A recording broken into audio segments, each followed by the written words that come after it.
Thank you, Jesus. Dirige-moi, guide mes pas. Où dois-je aller? Je ne sais pas. Je ne suis rien, je ne puis rien. Si tu me tiens, tout ira bien. Tout mon désir est de te servir. Oh, parle-moi, dirige-moi. Comment te plaire?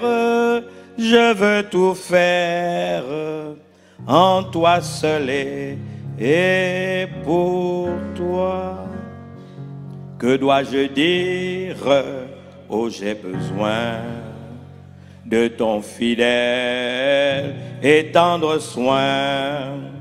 Et qu'en tout temps, par ton esprit de vérité, et je sois conduit.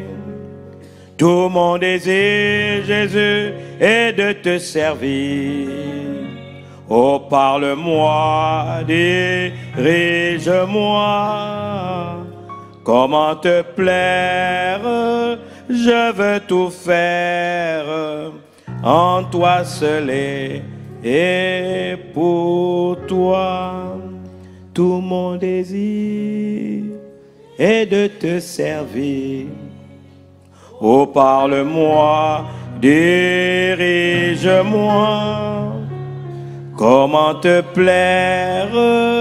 Je veux tout faire en toi seul et pour toi.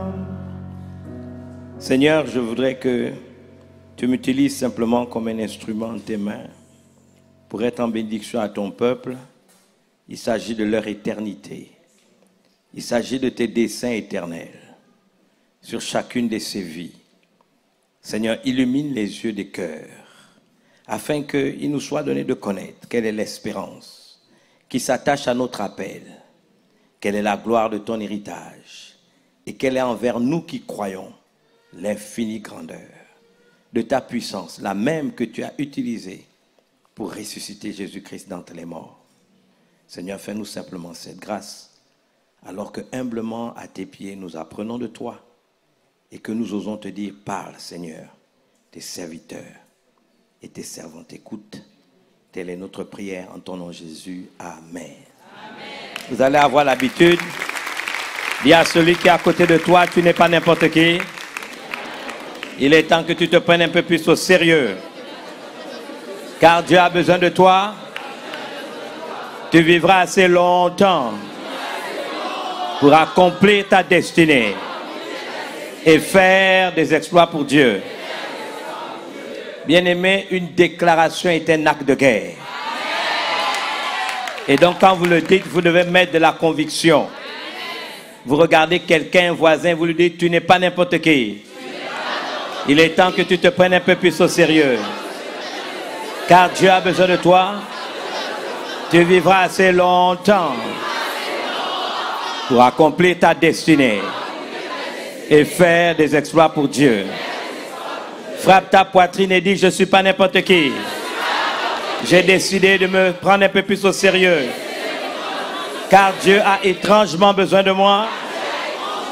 Je vivrai assez longtemps pour accomplir ma destinée et faire des exploits pour Dieu. Je le crois, je le dis, je le prophétise dans ma vie. Il en sera ainsi au nom de Jésus. Et tout le monde dit Alléluia. Vous pouvez vous rasseoir. Vous pouvez vous rasseoir. Vous savez, nous faisons cette déclaration tous les jours que Dieu crée. La Bible déclare que seulement après avoir accompli les desseins de Dieu, David est mort et a été enterré parmi ses pères. Donc je vous interdis de mourir avant d'avoir accompli votre destinée.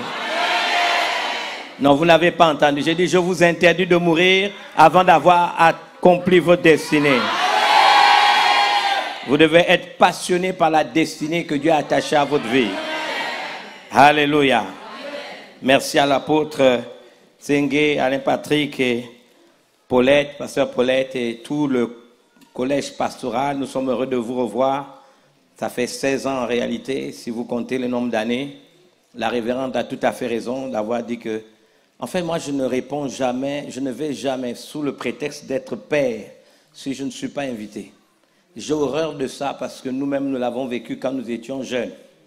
J'ai horreur de ça. Être père ne donne pas tous les droits.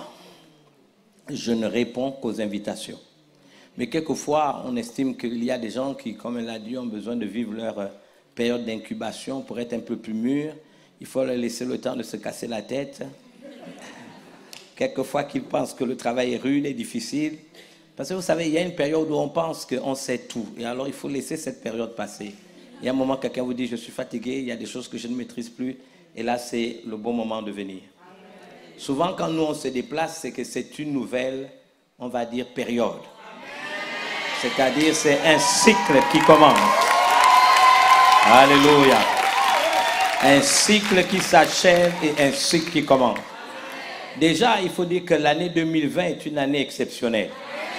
Donc, vous n'avez pas entendu. Je dis l'année 2020 est une année exceptionnelle. Alléluia. Elle le sera pour votre ministère. C'est une année qui est revêtue de 2 20, 2 lettres, 2 chiffres, 20-20. C'est extraordinaire.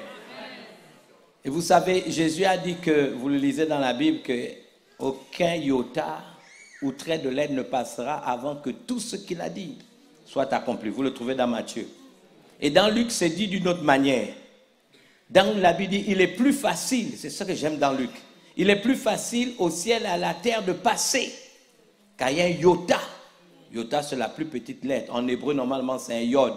Vous pouvez le traduire par le i, le point du i en français. Alléluia. Qu'un iota ou un trait de lettre ne passe. Mais vous savez, quand Jésus l'a dit, il avait à l'esprit une réalité. Vous savez que si vous lisez le livre d'Exode, la première fois où Moïse reçoit les 10 commandements, la Bible dit que c'est Dieu qui l'avait écrit avec son doigt.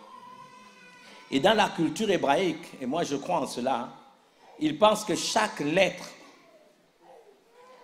auquel Dieu a eu recours a une énergie. C'est pourquoi dans l'alphabet hébreu biblique, je suis professeur d'hébreu biblique, je profite à vous le dire, vous allez remarquer donc que chaque lettre de l'alphabet a une valeur numérique. Et dans la Bible, en fait dans la culture hébraïque qui est fondamentalement biblique, la lettre Kaf a une valeur numérique de 20. Et dans la logique biblique, vous devez savoir que la première lettre d'un mot, c'est elle qui donne à l'ensemble du mot une directive prophétique. Et c'est comme ça que cette lettre Kaf nous donne 2 mots formidables. Kabod. D'abord, Kavod, ça veut dire le respect. Je prophétise le respect de votre destinée. Amen. Le respect des plans de Dieu pour vos vies. Amen. Il a pour vous des plans de paix et non de malheur. Amen. Afin de vous donner un avenir espéré.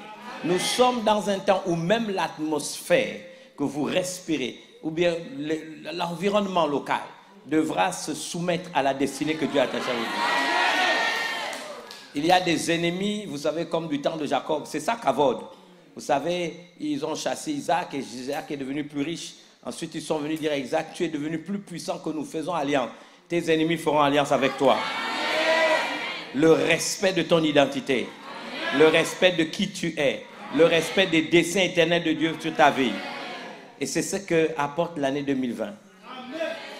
Mais il y a 2 20 parce que nous devons respecter Dieu lui-même. Vous ne pouvez pas vous attendre à ce que vous soyez respecté si vous ne respectez pas Dieu.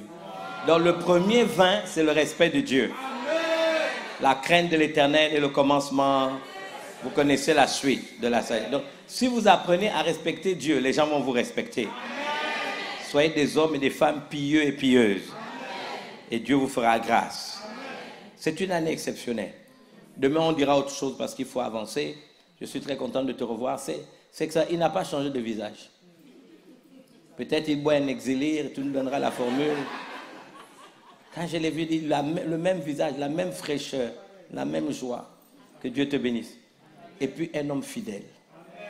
C'est rare, vous savez, d'avoir dans l'histoire de la chrétienté des gens qui restent ensemble.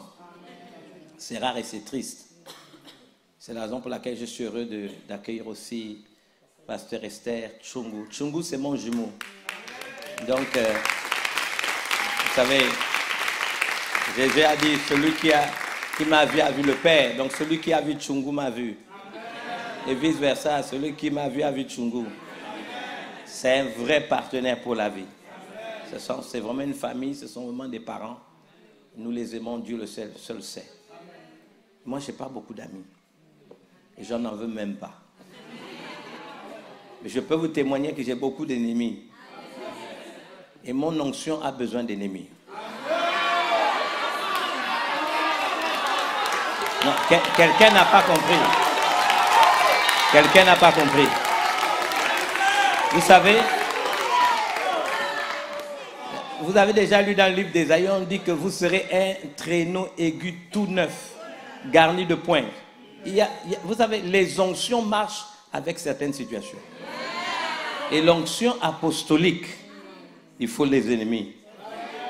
C'est pour ça que le premier signe de l'apostolat, c'est la patience. Jusqu'à ce que tes ennemis te diront, ils changèrent d'avis et dirent que c'était un Dieu. Il y a des gens qui sont là. C'est ce qui est intéressant avec l'apostolat. On va parler de changer l'Église pour transformer les nations. Je voudrais dire à chacun d'entre vous, on aura le temps de le faire. La révérende m'a dit qu'elle voulait ressentir l'atmosphère. En principe, c'est elle qui devait parler, mais je savais qu'elle allait me le dire. On est quand même 31 ans de mariage. Donc, je la connais tellement bien qu'elle n'allait pas prendre le risque d'être la première. Parce que pour elle, c'était un risque. Et généralement, tu sais, elle n'aime même pas que j'assiste aux réunions où elle prêche. Et donc, elle se dit, non seulement je n'aime pas ça, il sera là, mais en plus, je dois commencer la première. Mais elle m'a édifié dans tout ce que j'ai entendu tout à l'heure. Les femmes aiment se sous-estimer, je ne sais pas pourquoi. Mais en fait, je pense que c'est une stratégie. Elles font semblant d'être faibles. Voilà. Et puisqu'elles savent qu'elles veulent qu'on continue à être amoureux, donc alors elles font semblant. Et après, on est émerveillé. C'est comme ça qu'elles maintiennent notre attention vers elles. C'est une bonne chose, mais il ne faut pas que ça aille vers la manipulation. Ça, je crois à l'équilibre. Bon, mais tu as gagné, je ne dirai pas plus. Je ne sais pas comment vous deux, vous avez accepté de changer le programme. Donc, je veux faire le service. J'ai eu même le sentiment quand elle a parlé que c'était elle la patronne. C'est un sentiment. Je suis venu en quelques minutes seulement, mais j'ai dû demander au Saint-Esprit de m'aider. Bien. Mais elle a gagné, je vais être le serviteur. En lui rappelant que le plus grand, c'est le serviteur. Voilà. Je voudrais dire ici que nous avons, en tant qu'Église, il faudrait vraiment intégrer cela. Quand je parle de l'Église, c'est composé des fils et des filles du royaume, des enfants de Dieu. J'aimerais vous rappeler que nous avons donc la grande responsabilité concernant la transformation des nations. Et tout au long parce que la révérende aura une session, donc il restera 3. Donc des 3 sessions que j'aurai en dehors de celle de maintenant, je voudrais en toute honnêteté vous expliquer les raisons essentielles. Et la première, n'est-ce pas, qui me vient à l'esprit est évidente. Vous devez comprendre que nos nations ne sont que le reflet de nos églises, sinon de l'impact de celles-ci sur les nations. Alors, vous savez, il faut qu'on réponde à cette question. Parce que souvent, dans l'Église, nous sommes critiques, nous nous cachons derrière nos spiritualités et nous pensons que la spiritualité que nous avons, le fait d'être né de nouveau, d'être chrétien, nous donne le droit de critiquer, de maudire, d'appeler le jugement chez les gens. Mais bien aimé, je vais changer ça. Nous devons changer, c'est nous qui devons changer. Donc vous ne pouvez pas vous attendre au changement de la nation si l'Église elle-même n'accepte pas de changer. Bien aimé, souvent les gens veulent que les gens changent. Mais souvent quand vous avez l'intention de voir ceux qui sont en face de vous changer, c'est la preuve manifeste que c'est vous qui devez changer. Et donc c'est important. J'ai appris de mon père, Jean-Louis Jaillet, que lorsque tu pointes le doigt sur quelqu'un, il y avait 3 doigts qui regardaient vers toi. Et donc, si vous pointez le doigt sur quelqu'un, vous remarquez qu'il y a encore 3, n'est-ce pas? Donc, qui démontrent que c'est toi qui as besoin d'être transformé. Donc, si vous voulez, n'est-ce pas, comprendre le principe, il va falloir, donc, pour la première raison essentielle, aller du principe que nos nations sont le reflet de l'Église. C'est d'abord la première chose à comprendre. D'abord, si vous avez un doute, il faut penser à ce texte d'un Chronique, que vous connaissez, 2 Chroniques, excusez-moi, 7, 13 à 14. La Bible dit, quand je fermerai le ciel et qu'il n'y aura point de pluie, quand j'ordonnerai aux sauterelles, c'est une disgrâce, c'est une forme de malédiction, de consumer le pays. Quand j'enverrai la peste parmi mon peuple, la Bible déclare, si mon peuple, sur qui est invoqué mon nom. Donc ce peuple-là est identifié. Ce peuple-là est connu. C'est quel peuple? Si mon peuple, sur qui est invoqué quoi? Mon nom. C'est donc le peuple de Dieu. C'est le peuple de Dieu, c'est le peuple sur qui le nom de Dieu est invoqué. Donc si mon peuple, sur qui est invoqué mon nom, ce n'est pas dit si le président Macron. Ah, j'aime ça. Ce n'est pas écrit si l'Assemblée nationale. Ce n'est pas écrit si le Parlement. Si les institutions de la République française. C'est valable pour nos pays. Mais c'est dit si mon peuple sur qui est invoqué mon nom. Non, il semble que pour que la malédiction soit ôtée, c'est le peuple sur lequel le nom de Dieu est invoqué qui doit faire quelque chose. Est-ce qu'il y a un peuple de Dieu ici? Si mon peuple, ce qui est invoqué mon nom, 1, s'humilie. C'est le peuple de Dieu qui doit s'humilier. 2, prie. 3, cherche ma face. Il va même plus loin. 4, se détourne de ses mauvaises voies. La conséquence, 1, je l'exaucerai des cieux. J'exaucerai qui? Mon peuple sur qui est invoqué mon nom. 2, je lui pardonnerai son péché. Qui? Le péché de mon peuple sur qui est invoqué mon nom. Mais ce qui est frappant, c'est que ensuite, je guérirai le pays. C'est comme si Dieu se dit, si, n'est-ce pas, il y a le péché dans l'église, le pays sera malade. Donc c'est à nous de nous humilier, c'est à nous de prier, c'est à nous de chercher la face de Dieu, c'est à nous de nous détourner de mauvaises voies, et Dieu va exaucer nos prières. Et quand il va exaucer nos prières, il va nous pardonner, et la conséquence de ça, le pays sera guéri. Donc, on remarque donc que l'impact des prières, on va dire, et de l'activité du peuple de Dieu, sur qui le nom de Dieu est invoqué, est à même d'apporter la guérison et la restauration de nos nations. C'est ça la question. Donc, qui doit changer? C'est nous. Vous n'avez pas été appelés pour être des... J'aime bien ça en littérature française. On dit, quand un livre va sortir, on va demander aux critiques. J'aime bien ça. Ça, c'est très, très français. Donc, ce n'est pas notre rôle. Nous devons prier, nous devons nous humilier. Dans Daniel 9, j'étais surpris quand j'étais jeune parce que Daniel confessait son propre péché. Il confessait les péchés de son peuple. C'est ça le rôle, n'est-ce pas, de l'Église. Donc, c'est notre rôle. Nous devons apporter la guérison, la restauration des nations. Imaginons un instant que ce qu'il adviendra si ce peuple s'obstine et refuse d'assumer ses responsabilités. On peut penser à un deuxième texte que vous connaissez certainement dans Jérémie chapitre 29. On nous dit, recherchez le bien de la ville où je vous ai mené en captivité. Rien n'a changé encore aujourd'hui. Si vous regardez le Nouveau Testament, on vous dit, c'est Pierre qui en parle, nous sommes étrangers et voyageurs sur cette terre. Une autre version dit, nous sommes pèlerins et voyageurs sur cette terre. Donc, nous sommes dans ce monde qui n'est pas nôtre, parce que dans Jean 17, que dit Jésus? Il dit, je ne prie pas, n'est-ce pas, de les ôter du monde, mais de les délivrer du mal. Mais nous sommes dans le monde.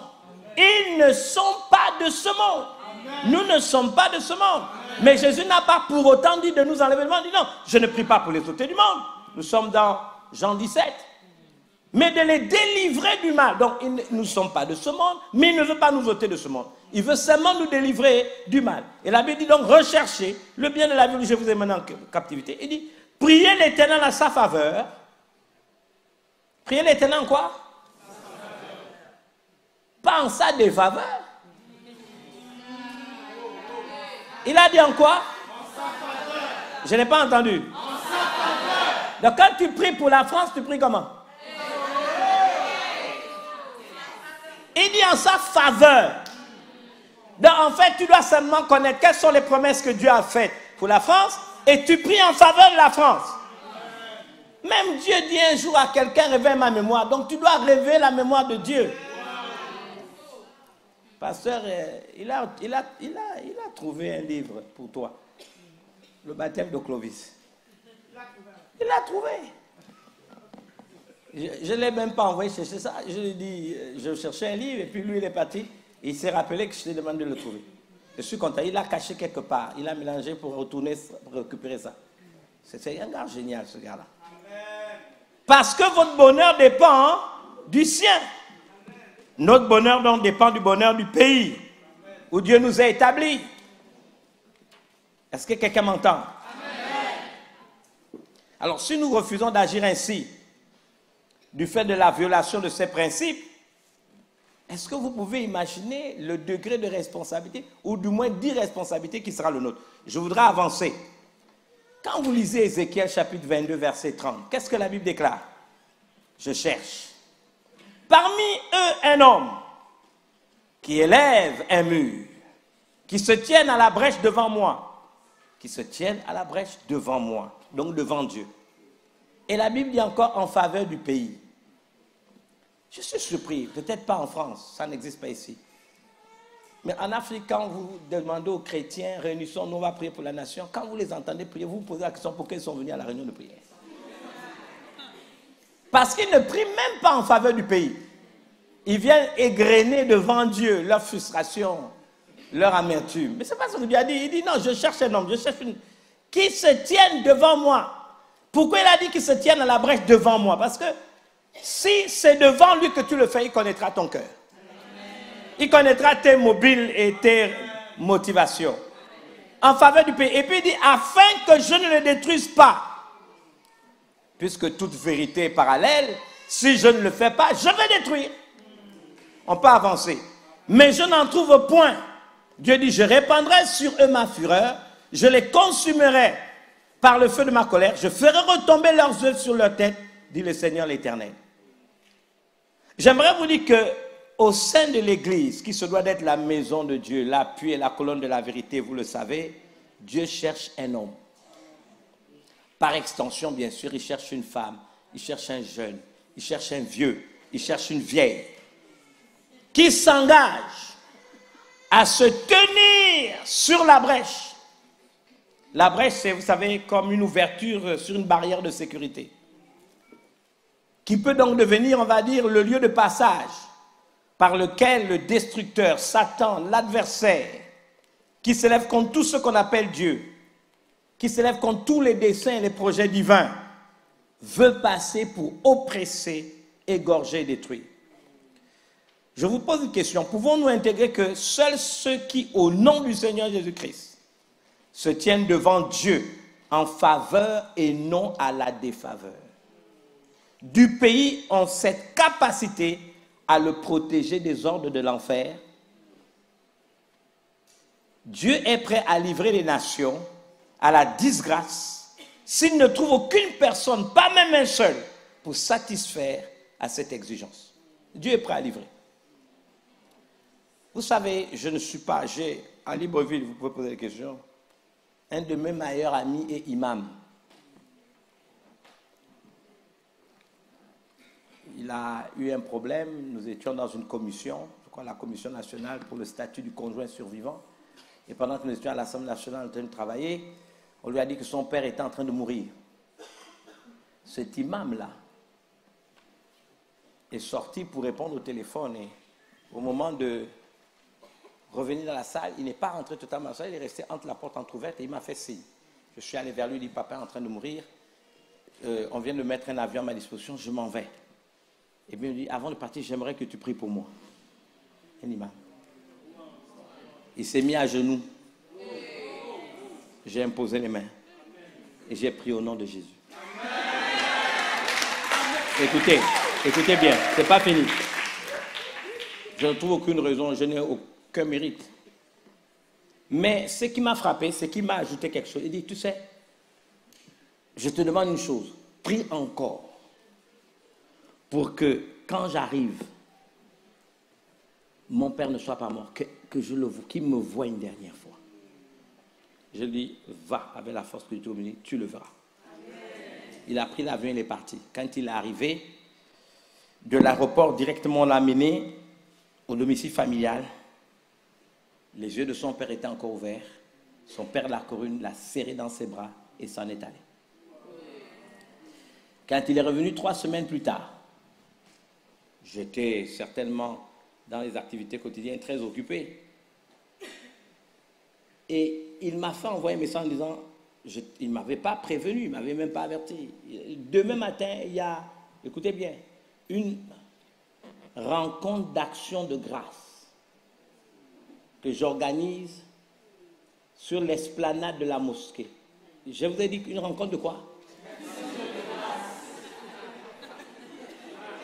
Moi, je ne savais pas qu'un musulman peut faire une réunion d'action de grâce.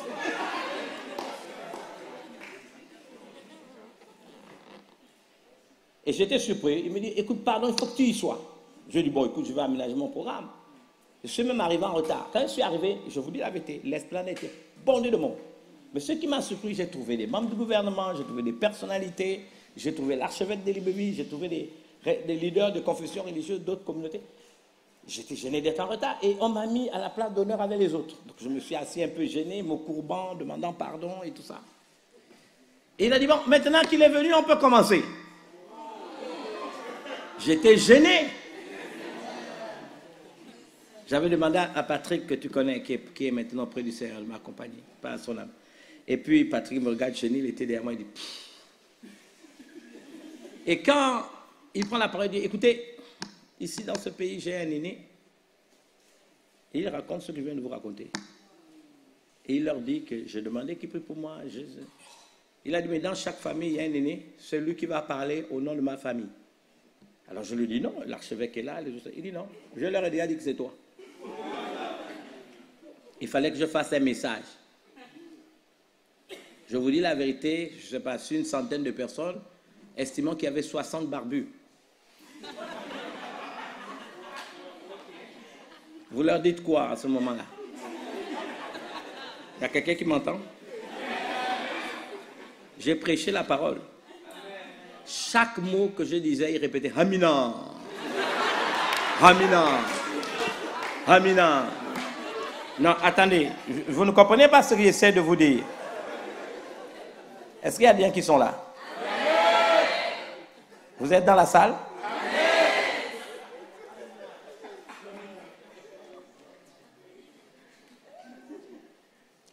Bien aimé, c'est ça, se tenir en faveur du pays. Le révérend Tchungu l'a raconté, je pense dimanche dernier. Non, je pas la dernière fois où j'étais. La dernière fois. J'aimerais vous dire quelque chose. Je veux laisser, parce que ce n'est qu'une introduction, un sentiment profond dans les cœurs des enfants de Dieu que nous sommes, au sujet de notre responsabilité face aux nations où nous vivons. Quand la Bible dit rechercher le bien de la ville, votre bonheur dépend du bonheur de la ville. Ce n'est pas un jeu. Hein? Ce n'est pas un jeu. Je suis irrité à l'idée que la France qu'on appelait la fille aînée de l'Église ne l'est plus réellement.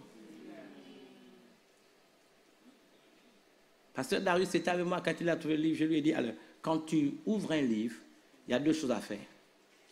Tu vois, n'est-ce pas, l'ours, donc la page, la dernière couverture, et tu lis le résumé du livre. Ensuite, tu vas à la préface. Pas la préface, tu vas à la table des matières, et ensuite tu vas à la préface. Et je lui ai lu la préface, le préface. Clovis, roi de France, avait un rêve. C'était d'offrir à Jésus la France comme offrande. C'est dans votre histoire. Cet homme allait, c'est un grand guerrier. Vous allez à la FNAC ou dans n'importe où la procure, vous cherchez le baptême de Clovis. Bon, mais il y a un autre livre que je t'ai demandé à prendre. Bon, déjà, si vous trouvez le baptême de Clovis, vous aurez une idée. Un jour, il va en guerre parce qu'ils se battent contre les Romains. La France s'appelle le royaume des Francs. Ils avaient une partie qu'on appelait la Gaule. Et cet homme guerrier cruel, un jour s'en va en guerre. Il a une servante qui est une bohémienne, mais en même temps chrétienne. Je crois qu'elle s'appelle Clotilde.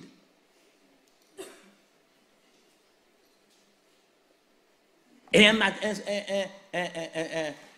il se réveille, tourmenté, il a fait un songe.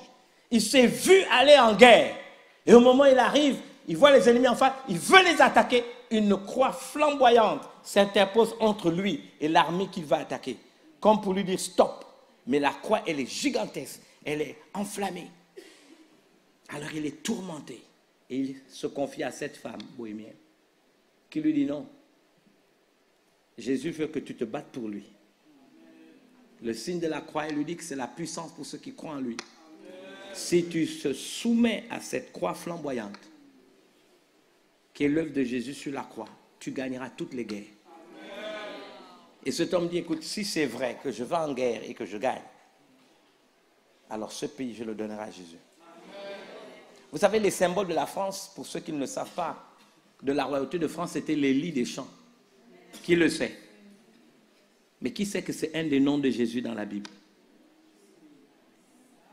Qui sait que c'est un des noms de Jésus dans la Bible? Allez dans n'importe quel endroit, vous allez voir le lit des champs. C'est ça. Jésus s'appelle les lits des champs. C'est dans la Bible. Regardez ce que la France est devenue parce que les chrétiens ont abandonné leur nation. La compromission, la peur, la lâcheté, les plaintes, les murmures. Aucune différence avec les païens. Oh, je sais que quand le mois de septembre arrive, on dit la rentrée sera rude. On est infirmière, on a grévé l'année dernière pour demander 1 centime ajouté dans les salaires. Et l'année prochaine, à la même époque, on va encore gréver pour demander un autre centime. Ce qui m'a fait dire un jour aux gens, vous vous plaignez la bouche pleine. Mais il y a des pays, venez avec moi, à Limbé, dans l'est du Cameroun, et vous verrez un médecin qui a fait 4 ans de médecine générale, 3 ans de médecine spécialisée, 3 ans de spécialité, et son salaire c'est 40 000 francs CFA. Et il est heureux. Il est médecin, il vit dans une maison en demi-dur. Il n'a pas de voiture. Il a des diplômes peut-être supérieurs aux vôtres. Bien aimé, quelle est la différence? Et donc, lorsque le pays est en danger, alors on choisit de critiquer. On choisit de maudire. On a oublié que la Bible déclare que la mort et la vie sont au pouvoir de la langue. Quiconque l'aime en mangera les fruits. Donc, il n'y a pas d'intercesseur. Il n'y a pas de gens qui se placent sur la brèche en faveur du pays. Il n'y a pas la malédiction est en train d'arriver. Quelquefois, nous pleurons quand nous voyons ce qui se passe en France avec les attentats terroristes. Ça fait mal. Nous étions ici, elle et moi, à Paris, pour le mariage d'une de mes petites sœurs. Et juste après avoir terminé le mariage, elle m'a dit, puisque nous voyageons le lendemain, on n'avait fait que 2 jours. Non, on avait fait 3 jours. On était d'abord dans un château pour le mariage de la fille de Mac Masson. Et ensuite, nous sommes partis pour le mariage de ma petite sœur. Et nous devions voyager le lendemain. Donc on est juste allé à la mairie, on n'est même pas allé à la soirée. Et nous avions convenu que nous passions rapidement par les Champs-Élysées pour faire quelques achats. Je voulais aller à la FNAC et elle voulait, je ne sais pas, aller du côté de, comment ça s'appelle encore? Sephora, juste à côté. Numéro 66, c'est la FNAC et juste à côté Sephora. Et les femmes savent pourquoi elles voulaient aller à Sephora.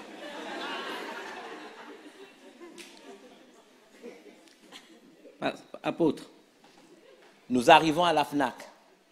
La FNAC est ouverte. Au moment d'entrer, je dis, bon, généralement c'est ce qu'on fait. Moi, je rentre à la FNAC et elle va à Sephora, c'est côte à côte. Mais quand je regarde Sephora, Sephora est fermé. Instantanément, je lui dis, on part d'ici. Elle dit, je dis, on part d'ici. Elle me dit, qu'est-ce que tu veux? Je dis, écoute, j'ai déjà eu le coup à New York. Quand les maisons des Juifs sont fermées, c'est qu'ils ont une information. Parce que ça devait être ouvert. La FNAC ne peut pas être ouverte et cette boutique fermée. Je lui ai dit, on part d'ici. Tu sais dans quel hôtel on était? On n'était pas loin de là, à Cambronne. Donc si tu prends le taxi, tu passes par le Champ de Mars, tu pars devant l'Assemblée nationale, il contourne la Tour Eiffel et il t'amène directement, vous longez le métro pour arriver directement à l'hôtel. Ça, c'est le circuit normal en taxi. Je lui dis, on ne prend pas le taxi, on prend les vélos. On coupe la route directement côté Georges V, on coupe et on va. Oh, mais il fait froid. Donc j'ai dit, on va prendre les gars qui prennent les touristes à vélo là. Et j'ai dit aux gars, vous coupez, passez par là. Mais ne riez pas, hein. Tu sais qu'on est passé devant le Bataclan? On a eu juste le temps d'arriver à l'hôtel. Puisqu'on avait faim, je dis, descendre, vraiment les gars, est-ce que, oh non, c'est encore ouvert. J'ai dit, ok, le temps de déposer ce qu'on avait comme bagage dans la chambre. Nous sommes entrés dans la chambre, elle a voulu aller aux toilettes pour se soulager avant de redescendre. Moi, j'allume la télévision. Juste au moment où j'allume, attentat. Elle a pensé que j'étais au courant. Et jusqu'aujourd'hui, elle me demande comment tu as su. Bien-aimé,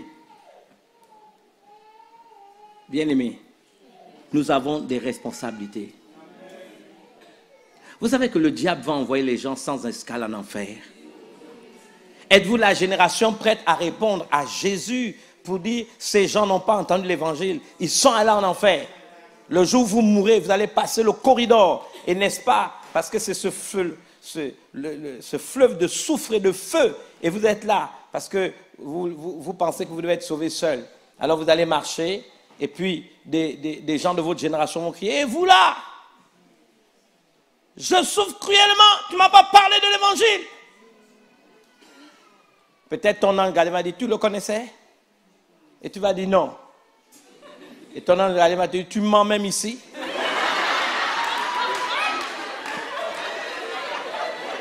Je ne sais pas, il va te pousser dans le feu.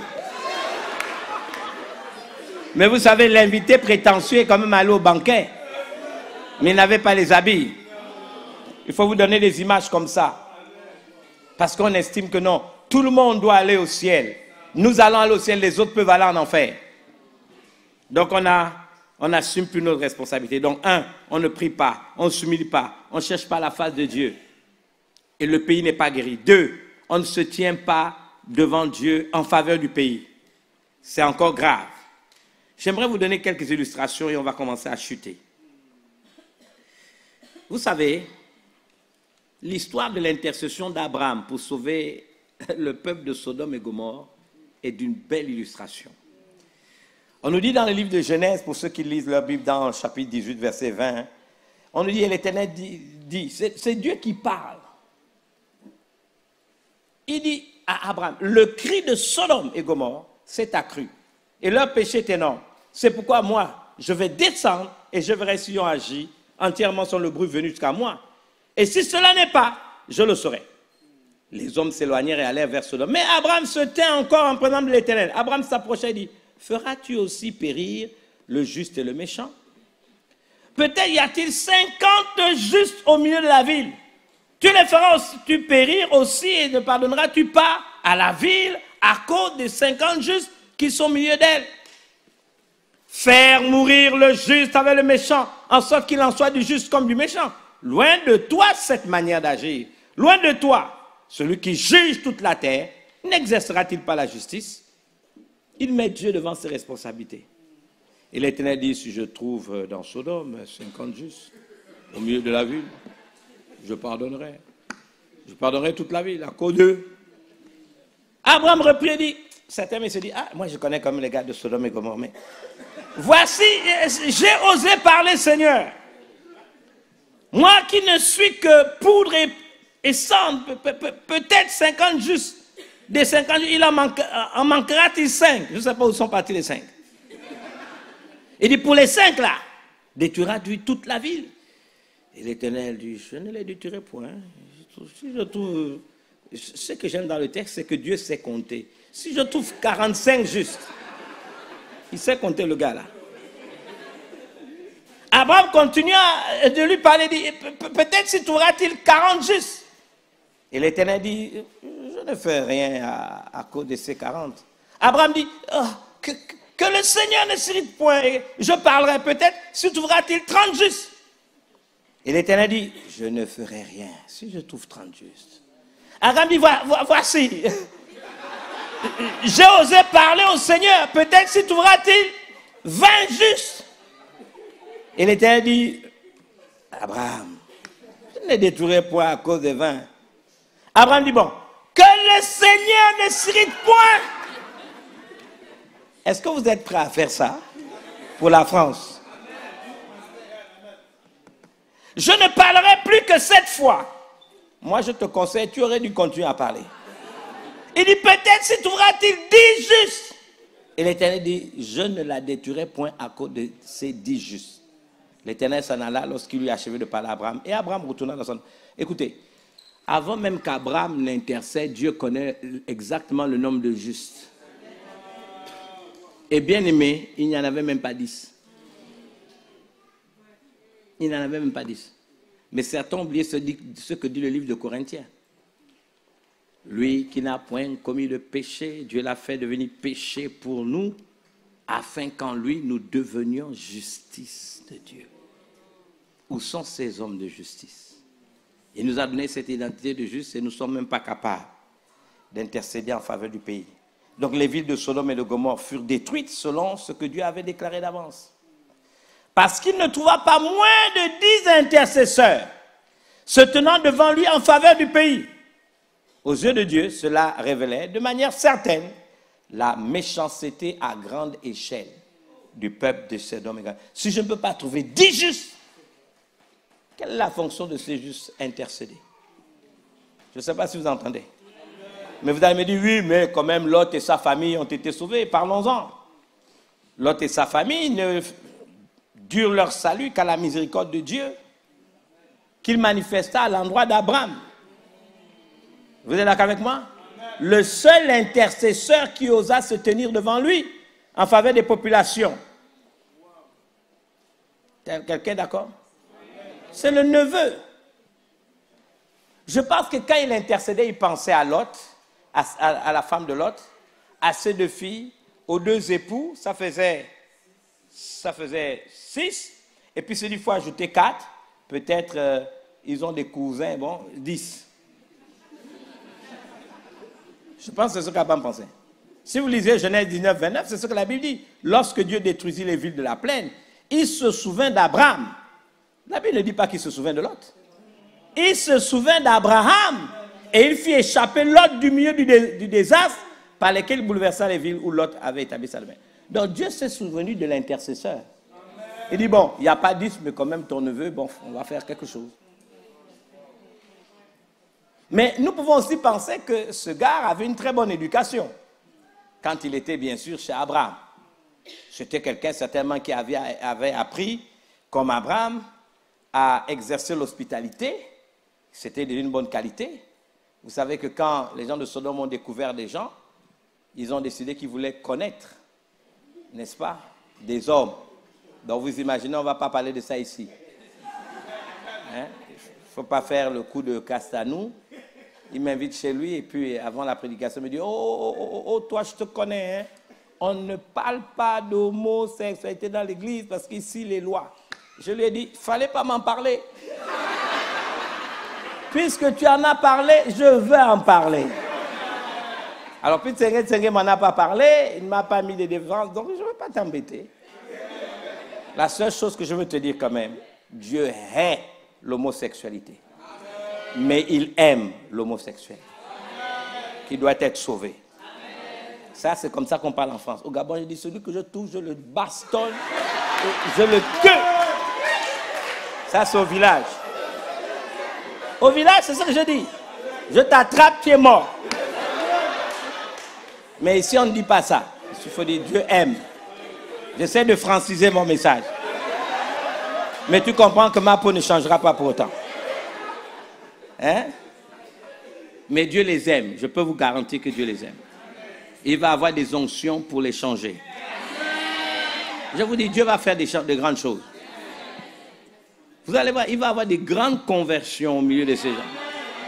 Et c'est eux qui viendront témoigner que ils reviendront sur la définition du dictionnaire Vidal. Mais dictionnaire Vidal, première édition. Ils ont changé dans les nouvelles éditions. Mais les premières éditions, moi j'aime cette histoire, ils disaient l'homosexualité est une pathologie qui nécessite un traitement psychiatrique et psychologique. Dans la nouvelle édition, ce n'est plus dedans. C'est-à-dire qu'ils ont totalement effacé. C'est fini. Voilà. Mais ça, c'est par rapport aux lois. Et puisque moi, je veux qu'on respecte les lois, bon, si vous me demandez, il y a quoi dans la nouvelle édition? Il n'y a rien. C'est aussi simple. Il n'y a plus de définition là-dessus. Hein? Voilà. Mais on n'est pas méchants, nous les aimons et Dieu va les restaurer. Ça, c'est sûr. Vous voyez, vos amens sont très forts. Je peux discerner d'où viennent vos amens. Mais à Libreville, je ne ferai jamais ça comme ça. C'est fait. Écoutez, mais il était un intercesseur, Lot. La Bible dit car s'il a condamné à la destruction et réduit ensemble les villes de Sodome et Gomorrhe, les donnant pour exemple aux impies à venir, et s'il a délivré, la Bible dit le juste Lot, profondément attristé de la conduite de ces hommes sans frein dans leur dissolution, car ce juste qui habitait au milieu d'eux tourmentait journalement son âme juste à cause de ce qu'il voyait et entendait de leurs œuvres criminelles. Le Seigneur s'est délivré de l'épreuve, les hommes pieux, et réservé les injustes pour être punis au jour du jugement. J'aimerais vous dire une chose. Qu'est-ce qui se passe en tant que chrétien dans vos cœurs quand vous voyez des mauvaises choses? Lui, il tourmentait journellement son âme. C'est un intercesseur. La Bible dit juste à cause de ce qu'il voyait et entendait de leurs œuvres criminelles. Nous, on participe au péché d'autrui. On en rit. Ou bien on est le relais de mauvaises nouvelles. Ce n'est pas notre rôle. On doit prier. On doit prier. Quelqu'un m'a entendu? C'est le même principe que vous voyez par rapport à la vie de Noé. Vous savez que Noé a vécu au milieu d'une génération méchante et perverse. Vous le savez. Mais sa capacité à percevoir les choses en esprit, à les discerner, lui a permis donc de faire des prédictions, de mettre ceux de sa génération en garde contre les conséquences d'un tel acte. C'est ça le rôle de l'Église. Ce n'est pas d'être le relais. Il faut leur dire, voici les conséquences. Je dis souvent qu'il y a l'évangile du salut et l'évangile du royaume. Dans Marc chapitre 16, la Bible déclare, allez par tout le monde, prêchez la bonne nouvelle à toute la création. Celui qui croira et sera baptisé sera sauvé. Celui qui ne croira pas sera condamné. Voici les miracles qui accompagneront ceux qui reculent. En mon nom, ils chasseront les démons. En mon nom, ils parleront de nouvelles langues. En mon nom, s'ils boivent quelques breuvages mortels, ne fera point de mal. En mon nom, ils saisiront les serpents. Et en mon nom, ils imposeront les mains aux malades et les malades seront guéris. Lorsque je prêche l'évangile à quelqu'un, le résultat ne dépend pas de moi. Ce que Dieu attend de moi dans cette stratégie de ce que j'appelle l'évangile du salut, ou que j'appelle stratégie monogénérationnelle, c'est de parler. Il attend seulement que je parle. Mais cette stratégie, écoutez-moi, est attachée à un individu. Il faut revenir à l'évangélisation corps à corps. Tu parles à quelqu'un. Tu pries, tu parles et tu laisses le soin à Dieu. Aujourd'hui, combien de personnes ont honte de faire l'évangélisation? Parce qu'ils ont peur du résultat. Non, si je parle à Jésus et qu'il refuse, j'aurai le sentiment de Jésus. Tu n'as rien, bien aimé, tu n'as rien à perdre qu'à parler. Le reste, c'est Dieu. Va avec l'idée que quand je parle de Jésus à quelqu'un, c'est une semence qui a été semée. Et Dieu fera ce qu'il veut de cette semence. Mais celui qui a entendu est responsable. Cette bonne nouvelle du royaume sera prêchée partout. Alors viendra la fin.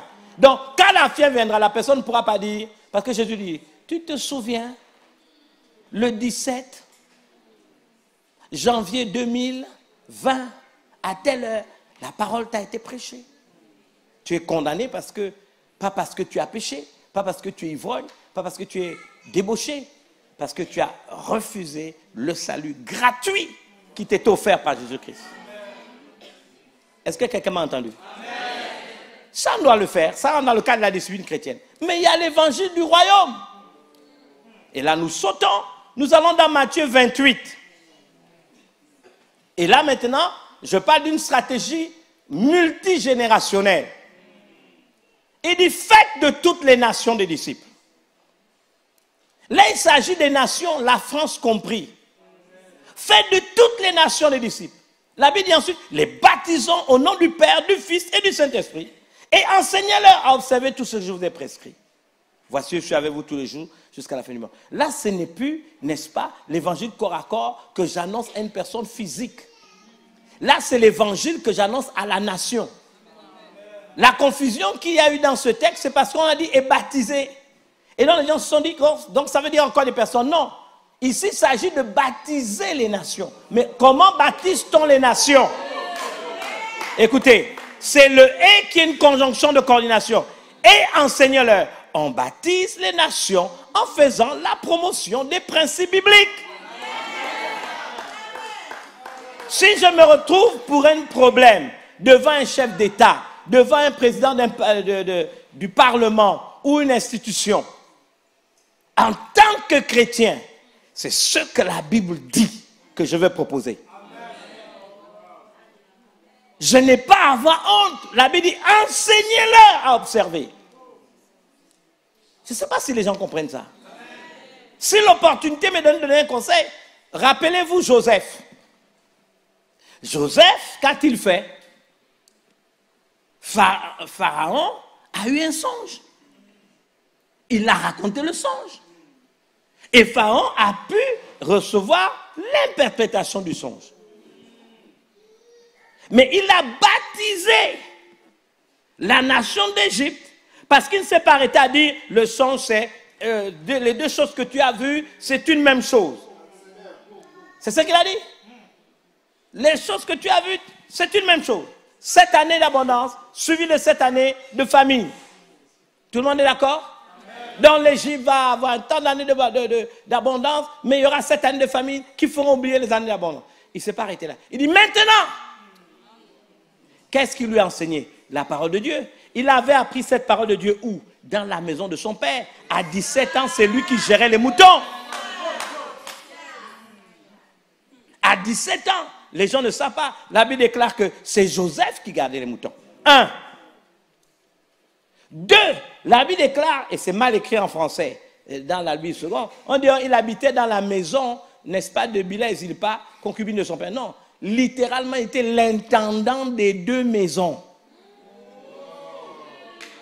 C'était l'intendant. C'est lui qui faisait les courses.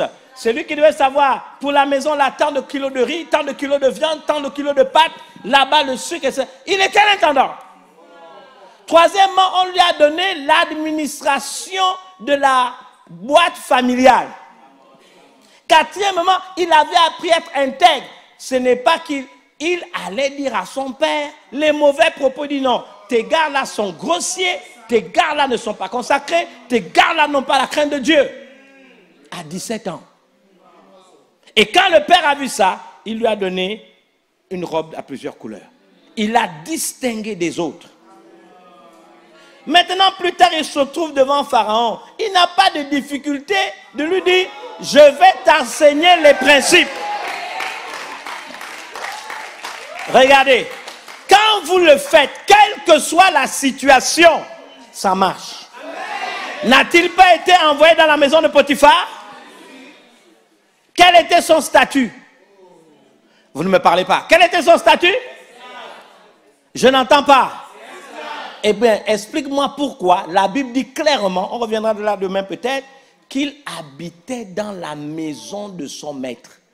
Bien-aimé, allez dans Google n'importe où, aucun esclave en Égypte n'habitait dans la maison de son maître.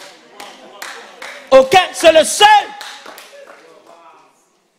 Comment expliquer que plus on avance, pendant la période de crise, les Égyptiens sont venus même dire, achète-nous, achète-nous. Nous voulons manger. Nous devenons esclaves. Ils ont vendu leurs terres. Ils ont vendu leurs chevaux. Qu'est-ce qu'il a appliqué, ce garçon? Les vérités fondamentales qu'il avait appris dans la maison de son père. Vous, votre père s'appelle Dieu, il vous donne des vérités fondamentales. Vous n'avez même pas le courage de dire à votre patron, écoute, il y a peut-être une crise, mais je vais te dire, voilà un principe biblique qui peut sauver la boîte. On a honte. Vous pensez que vous allez témoigner de Jésus. Témoigner de Jésus, ce n'est pas seulement ainsi par l'Éternel, si tu donnes ta vie. Ce n'est pas ça. L'opportunité qu'il y a dans ta boîte. Est-ce que tu as le quoi? Bien aimé, les gens veulent le réveil. Mais le réveil, chacun d'entre vous a une semence de réveil qui peut apporter là où il travaille. Qui n'a pas vu son patron faire la dépression? Qui a eu le courage de lui dire, patron, je peux vous voir 2 minutes? Soyez calme. Soyez calme. Écoutez, monsieur le directeur général, l'épreuve aura son terme. Je viens vous dire que je prie pour cette boîte. Mais pourquoi vous priez pour cette boîte? Parce que mon bonheur dépend du succès de cette boîte. Et je prie pour vous. Vous savez, je vais vous dire, vous savez, dans la Bible, il y a un principe. Et vous commencez à lui donner ça. Le réveil va commencer dans la boîte. Pourquoi vous pensez que vous attendez tout ce que vous enseignez dans l'église, vous faites quoi avec?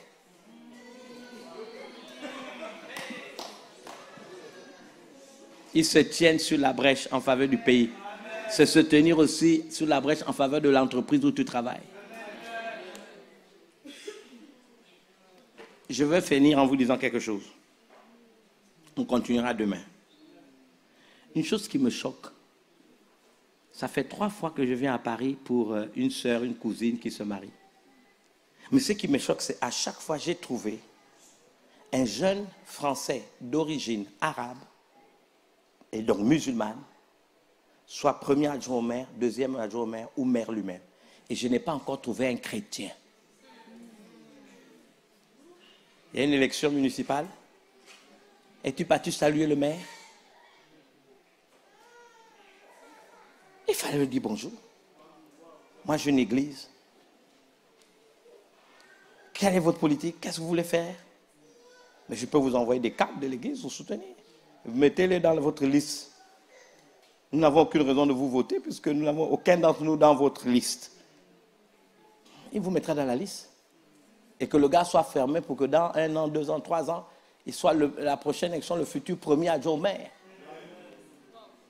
Et puis quand vous allez faire du bruit, on va vous envoyer des gens, des facilitateurs, musulmans, qui ont une mosquée à côté. Pourquoi tu veux qu'ils se battent pour tes intérêts? Parce qu'on est tellement spirituel. C'est la preuve qu'on ne prie pas pour la nation. C'est la preuve qu'on n'a même pas de fardeau pour la nation. Jésus a dit, Dieu a dit plutôt, dans Exode 20, je ne les chasserai pas en une seule fois. Je les chasserai peu à peu, de peur que les bêtes de champ ne remplissent le vide. La nature a horreur du vide. Les chrétiens ne veulent pas augmenter en nombre. Je t'ai raconté l'histoire de l'Angleterre, non?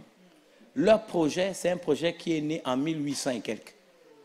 Ils avaient juré. Dans leur projet, ils avaient dit 2020, ils devraient avoir 5 mairies de l'Angleterre sous leur coupe. Ils ont reçu leur projet à 2017, donc 3 ans avant 2020. Vous savez comment ils augmentent en nombre? Un seul vient à Paris, il prend 5 femmes, il leur met des bébés dans le ventre. Mais ces enfants-là qu'il fait avec 5 femmes différentes, quand ils vont grandir, il les amène à la mosquée. Ils augmentent en nombre. Et vous chantez ici. C'est tout. Ce n'est pas un problème propre à vous. Moi, je ne refuse pas qu'on chante. On a senti la présence de Dieu. Oui, c'est vrai.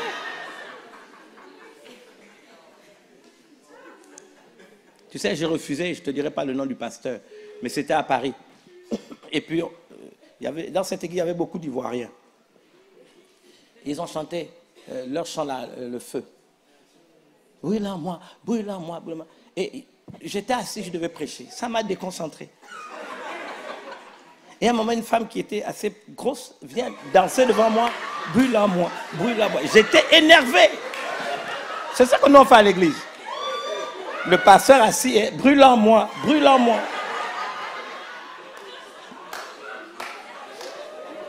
Tu sais comment j'ai commencé mon message? J'étais en colère. Les hommes comme les femmes. Brûle-en-moi, brûle-en-moi, brûle-en-moi. Toute l'église. Et pendant que j'étais assis, je me disais, mais pourquoi c'est ici qu'ils veulent brûler? Il faut qu'ils aillent à Pigalle. C'est là-bas où le feu doit aller. Bien, mais j'aimerais vous dire, hein, ce n'est pas à l'église qu'on doit montrer qu'on est chrétien. C'est pas ici. C'est pas à l'église. Écoutez, vous comprenez pourquoi on doit changer? C'est nous qui devons changer. Il faut qu'on change de paradigme. C'est pas ici. L'empreinte de Dieu dans ma vie, oui. J'ai été dans la louange, j'ai été dans l'adoration, j'ai senti sa présence, j'ai reçu son toucher. C'est comme si j'étais à la station d'essence. Et maintenant, la semaine, j'ai assez d'énergie pour que la gloire de Dieu éclate là où je vais aller. C'est comme ça qu'on va gagner la nation. Bien-aimé, il faut qu'on change. Oh, il est charnel. Oh, ça, c'est pas Dieu qui lui parle. Bien-aimé, si Jésus revenait, et je veux demander à la permission à la révérende d'utiliser le verset qu'elle a dit, je termine avec. C'est elle qui l'a dit, c'est pas moi. Regardez comment les chrétiens prient. Seigneur, je lève ma voix parce que tu déclares dans ta parole que ce que je lirai sur la terre sera lié dans les cieux. J'aimerais dire à quelqu'un que ce verset-là n'est pas donné à tout le monde. C'est pas parce que tu le récites que ça va marcher chez toi. Qui doit user de ce verset? Celui qui peut attester qu'il a la révélation que Jésus est le Christ, le Fils du Dieu vivant. C'est d'abord la première chose. Si tu as cette révélation, ok. Ensuite, parce que tu as cette révélation, dis, je te donnerai les clés du royaume. Je te donnerai les clés du royaume, pas de l'église. C'est quoi le royaume? La sphère où Dieu règne et où sa volonté est respectée, accomplie. C'est comme un arsenal. Peu importe l'endroit où tu vas, tu peux amener cette sphère et voir la volonté de Dieu s'accomplir. Partout, il t'emmène. Partout. Il dit, je te donnerai les clés du royaume. La sphère où je règne. Il dit, le royaume de Dieu au milieu de vous. Ce n'est pas de manger, le boire, mais c'est quoi? La joie, la paix. Paul a dit, écoutez, il a dit, ma prédication ne repose pas sur des discours persuasifs, mais sur une démonstration d'esprit. C'est ça qu'il a dit. Le royaume peut me suivre. Mettez, écoutez. Il dit, écoute, je te donne les clés. Mais il finit en lui disant quoi? Tu es Pierre. Mais sur le roc de la révélation que tu as reçue, qui t'est donné par le Père, que je suis le Christ, le Fils du Dieu vivant, je bâtirai mon église. Regardez. Est-ce que vous êtes d'accord que c'est ma tablette iPad? J'utilise quoi? Un adjectif possessif, oui ou non? Si je parle de ma tablette iPad, c'est-à-dire que je voudrais ici révéler qu'il y en a d'autres. Donc s'il dit que je bâtirai mon église, ça veut dire que Jésus fait référence à d'autres églises. Donc, regardez 2 minutes. Pourquoi nous avons sacralisé cette histoire? Maintenant, tout le monde va avoir une église, tout le monde va être à l'intérieur. Bien aimé, il a dit, je bâtirai mon église. Et donc, il parle d'une église par analogie à d'autres. Maintenant, faisons un peu de sémantique. C'est un peu mon job. Église, c'est ecclésia. Au moment où Jésus parle, il fait référence à des églises qui existaient avant et en son temps. Celle qui existait avant est créée par Alexandre le Grand. Alexandre le Grand, qu'est-ce qu'il faisait? Il allait conquérir des territoires. Et quand il avait conquis un territoire, il formait des ecclésias. Qu'est-ce que ça veut dire? Il prend les meilleurs du pays qu'on va conquérir, des hommes robustes, des gens forts. Il les prend, écoutez-moi bien, dans la masse. Il y a une masse de personnes, il ne prend pas tout le monde. Les faibles, il ne les prend pas. Les infirmes, il ne les prend pas. Les malades, il ne les prend pas. Les robustes, les forts, les intelligents, les gens de race royale. Regardez, il les prend dans la masse, il les sépare. C'est cette séparation-là qu'on appelle ecclésia. Mais pourquoi il les sépare? Un, pour les former, pour en faire une élite. Dans quel but? Conquérir les territoires. Donc ces gens étaient formés. Après, pendant un temps, ils étaient formés. Donc on avait formé une ecclésia et on les prenait pour les renvoyer faire la guerre dans d'autres territoires pour aller les conquérir. Donc elle dit, moi aussi je bâtirai mon église. Dans la masse, je prendrai des hommes, je prendrai des femmes que je séparerai de la masse. Et qu'est-ce que je fais avec ces gens-là? Je vais les former. Eux, ils vont aller conquérir des territoires, mais ils vont aussi conquérir des cœurs. Donc regardez, on comprend qu'on existe pour conquérir. La France doit être gagnée.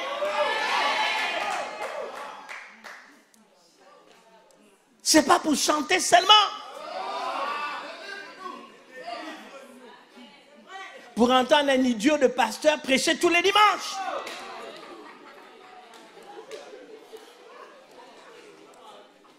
Oula, mais moi je ne comprends pas ça. On est tellement content d'être ensemble. Mais on fait quoi? Écoutez, qu'est-ce que tu fais de lundi à samedi?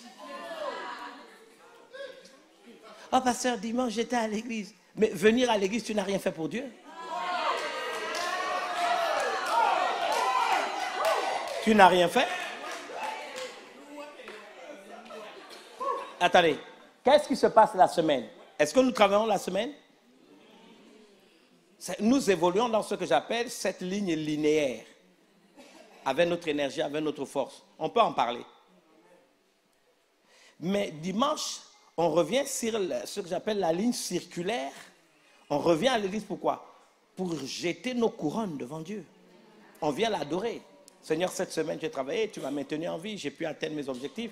Seigneur, je viens jeter ma couronne. On appelle ça faire keter.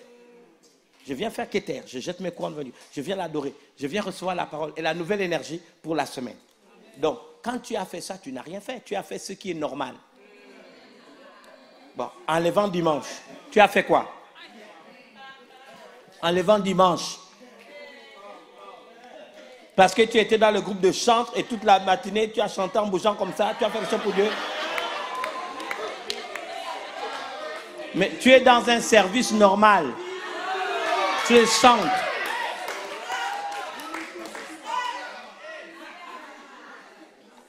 Que quelqu'un ouvre la Bible, je ne le lirai même pas moi-même. Que quelqu'un ouvre la Bible pour moi, c'est le dernier verset. Apocalypse 11, 15. La personne qui va lire va se lever et on va répéter ce qu'elle va lire pour nous. Qui peut trouver le texte et le lire pour moi? Nous allons répéter. J'ai dit Apocalypse 11, 15. Qui a trouvé? Apocalypse 11, 15. Ah, c'est derrière, c'est formidable. Ouais. Bien aimé, lis pour nous.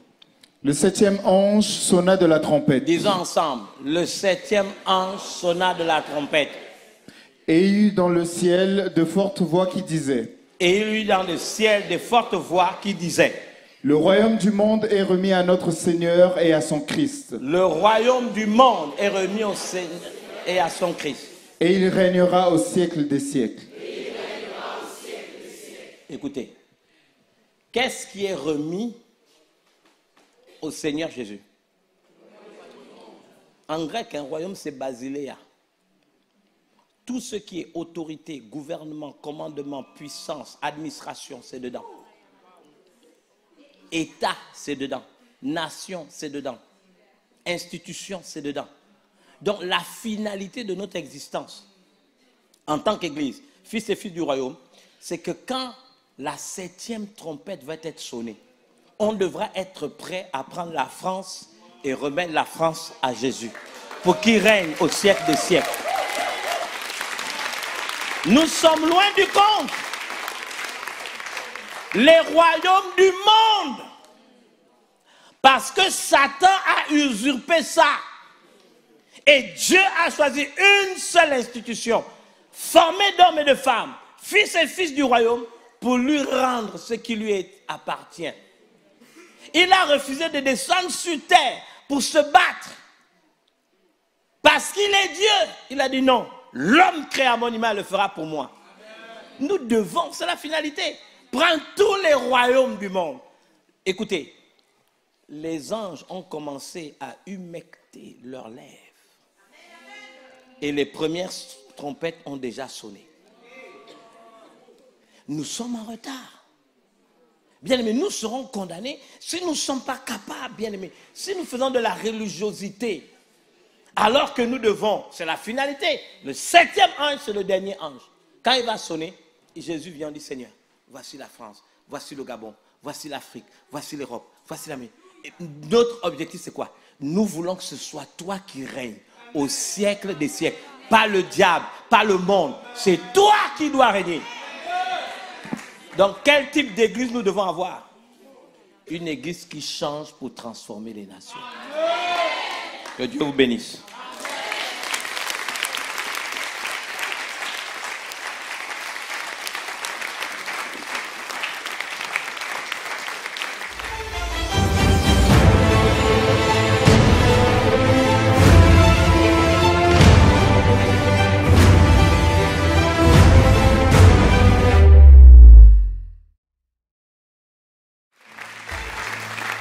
Je voudrais que nous puissions prier 5 minutes simplement. Écoutez, aucun enseignement, aucune prédication n'a de valeur si elle n'est pas suivie par un appel. Peut-être tu te dis, je n'ai jamais vu les choses dans cette perspective. Et je veux que Seigneur, tu m'aides. Bien-aimé, mon cœur saigne. Je n'ai jamais vu une génération aussi distraite que notre génération de chrétiens. On passe le temps à se critiquer, à s'insulter. On passe le temps à être aigri, à copier les autres, à rentrer dans des formes de compétition détestables.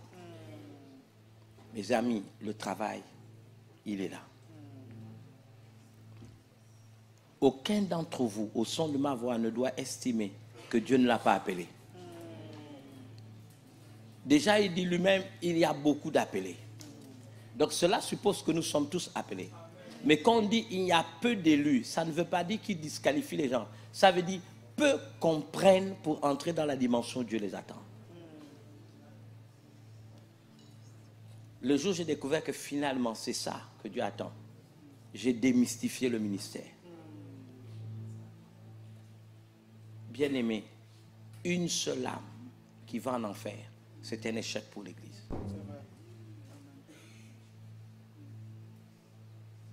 Le Saint-Esprit ne connaît aucune terre trop dure. Notre vision a 4 axes, celle que nous suivons. Premier axe de notre vision dit prêcher l'évangile pour susciter un nouveau réveil qui affecte tous les domaines de la vie en société. Et tous les jours que Dieu crée, je prophétise, le Saint-Esprit doit rentrer à la présidence. Le Saint-Esprit doit rentrer au Parlement. Le Saint-Esprit doit rentrer dans le gouvernement. Le Saint-Esprit doit rentrer dans les institutions. Le Saint-Esprit doit rentrer dans l'armée. Tous les jours que Dieu crée. Dans ma plateforme WhatsApp, je lead 702 élites de mon pays. De tous bords, de danger des musulmans, de danger des francs-maçons. Je m'en fous de ce qu'ils font. Le temps est venu que des apôtres se lèvent en France et disent la France est ma paroisse.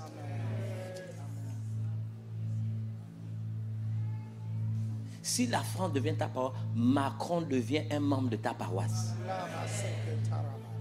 Donc, s'il est membre de ta paroisse, tu ne passes pas ton temps à le critiquer.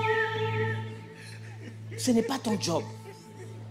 Tu dois prier jusqu'à ce qu'une porte s'ouvre et que tu lui prêches la parole. Oh oui, maintenant, ils sont en complicité avec les gens du palais. C'est des histoires. Remettez-moi un autre texte. Je crois que c'est Romains 1,5. Je veux que des gens ce soir, se disent, non, j'étais religieux, je m'en répands. Parce que si je mets mes pieds ici, c'est pour vous rappeler que ce ministère a une dimension apostolique. J'ai dit Romains 1,5. C'est un texte biblique. Dites-moi, la Bible dit que par Jésus, nous avons reçu la grâce et l'apostolat pour amener en son nom à l'obéissance de la foi tous les païens. C'est ça l'apostolat. Est-ce que c'est écrit tous les païens? Amen. Qui vous a dit donc que l'apostolat, c'est envoyer les gens en enfer? Il dit tous les païens.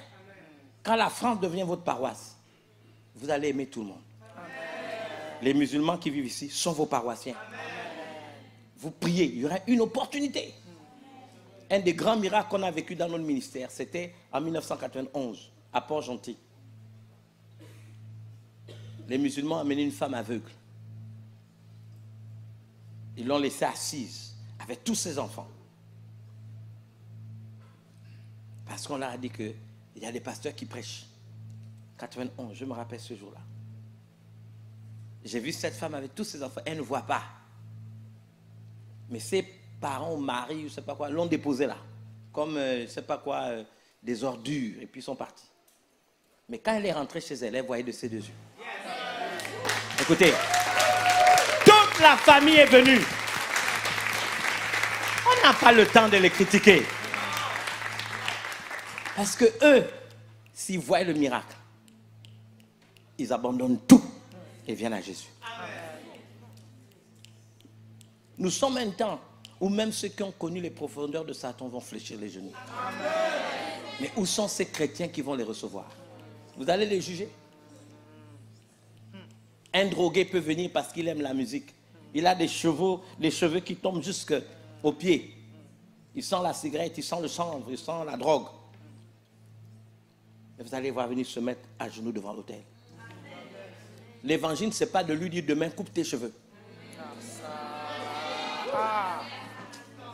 Ça n'a rien à voir, c'est d'une fausse spiritualité. L'évangile de Jésus-Christ, c'est de l'aimer jusqu'à ce que lui-même vous dise: je me sens impur avec ses cheveux. On fait tellement de bêtises avec de faux paradis. Il dit, amenez à l'obéissance de la foi tous les païens. Qui vous a dit que Dieu veut qu'ils aillent en enfer?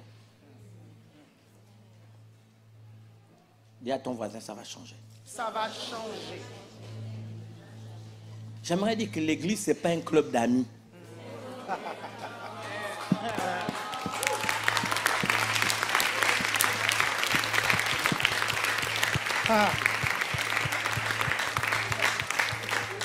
Il faut aspirer régulièrement voir de nouvelles figures. C'est ça même. Et des gens qui ne sont pas dans votre size.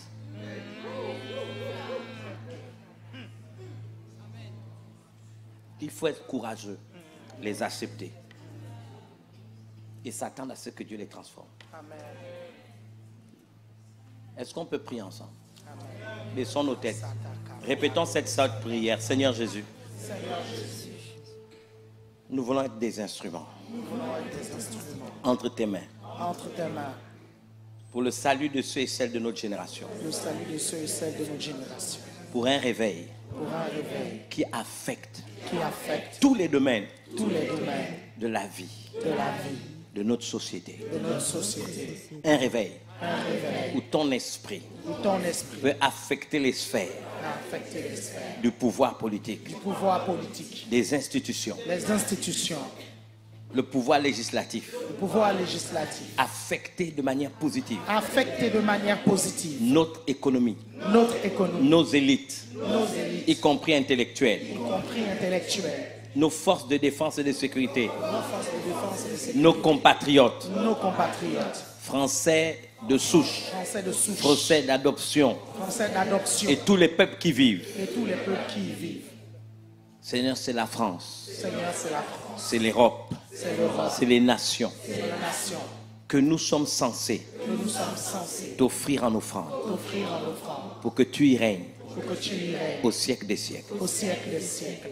Mais nous avons besoin de changer Et nous avons besoin de de changer paradigme. le paradigme.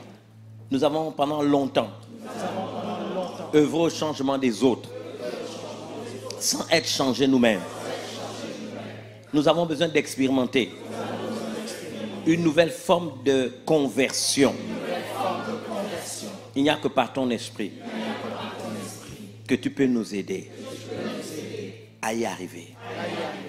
Dans ce ministère à serre, nous voulons croire qu'un cycle s'achève, qu'un nouveau cycle commence. Un nouveau cycle commence. Et nous devons savoir comment tu veux nous voir opérer. Tu veux nous voir opérer. Alors fais-nous cette grâce, alors que humblement, nous nous tenons devant toi.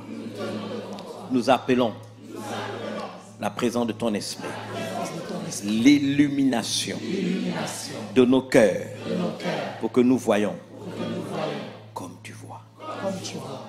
Telle est notre prière. En ton nom Jésus. Amen.